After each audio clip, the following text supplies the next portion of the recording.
Hey guys, what's up? It's Matchpoint here, and today's video is going to be an in-depth guide on map knowledge. This video will help you to learn map knowledge quickly and efficiently. If you're new around here, welcome, and I hope you enjoy the video. So let's get on into it. Map knowledge is vital in Rainbow Six Siege and is a must-have if you want to play to the best of your ability. It can be so important as you can know where to flank from, which rooms are the best rooms to hold down angles in, and various other ways. It can also be very important to know where the various hatches are on the map so you can know where to reinforce or breach on in through. So you may be wondering, what are different ways that I can use to learn map knowledge? Well, the most commonly used method is outsmart.com, which is a fantastic website that can allow you to see all of the different maps in Rainbow Six Siege. This shows the callouts of each rooms, whereabouts the hatches are, including whereabouts the soft walls are, which makes it a great way to use for learning different maps. However, simply looking at the maps and trying to memorise it isn't an effective way of learning map knowledge. For example, if you watch tips and tricks videos and aren't improving that aspect of your game and you've watched a whole video, it's going to be because you haven't applied this to the actual game itself. Not only can this be applied to learning map knowledge,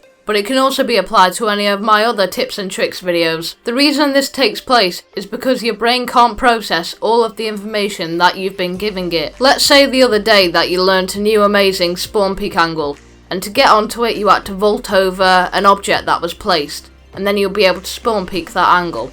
If you simply went and watched that video and didn't apply anything to it, you'd most likely forget it the very next day. So your brain has something called the long-term memory, which is where you can store all of the things that you're able to recite off the top of your head and that you know in depth. And then you have your working memory. Now, your working memory takes in new information and compares it to various other bits of information that you already have. And then eventually, you're storing it in your long-term memory. The problem with your working memory is that it can only take in 2 to 3 bits of information at a time. And even then, it can only remember it for roughly around 20 seconds, and then ends up never being stored in your long-term memory. It will eventually disappear, and the only way we can remember these and store it in our long-term memory is by writing it down or applying it to something. Now, if we associate this with map knowledge, that means that if you spend your time memorizing different rooms on different maps, it's not going to be stored in your long-term memory unless you apply it to something. And this is why you may think you're learning map knowledge when actually you're not, and it's all going to waste. However, we can get around this and still use r6maps.com by memorizing it in very short chunks and then heading over to the game and applying it over there. A great method to use is to load up R6 Maps on a second device, whether it's a phone or an extra monitor, then head over onto Siege and load up a local custom game and select the map that you wanted to work on your map knowledge with, or your weakest map. Look at the view of the map on R6 Maps and then select an entry point that you're going to be coming in through. Then slowly walk yourself through the map whilst checking each room when you're entering it on R6 Maps. This way you'll be able to memorise the different rooms whilst actually applying it to the game by looking at it in-game and being able to see which room is which and identifying it by the different layouts and designs. Along the way, if you refer back to R6 Maps, you can see a key in the bottom right corner of your screen, and that'll show you whereabouts the hatches are and the soft walls, and you can also memorise this whilst walking through. Now, you can also keep R6 Maps up on your second screen again when you're in a ranked game, for example, or a casual game, and then this way, when you're needing to give callouts for your team, if you're still learning those callouts,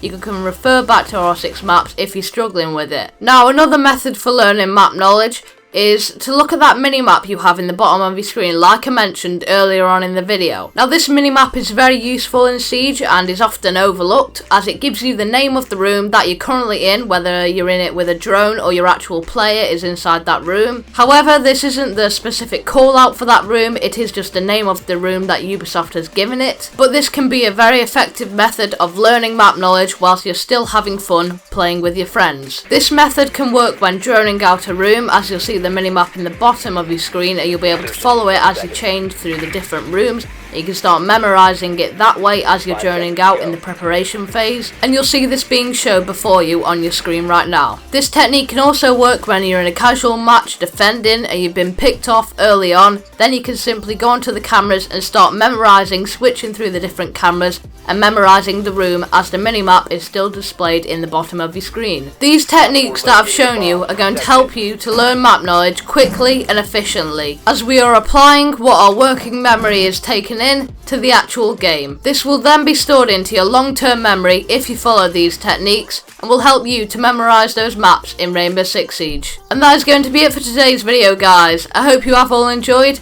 If you did, or this video helped you out, then make sure to give it a like and subscribe for more videos like this. I'll catch you guys in the next one. Bye bye.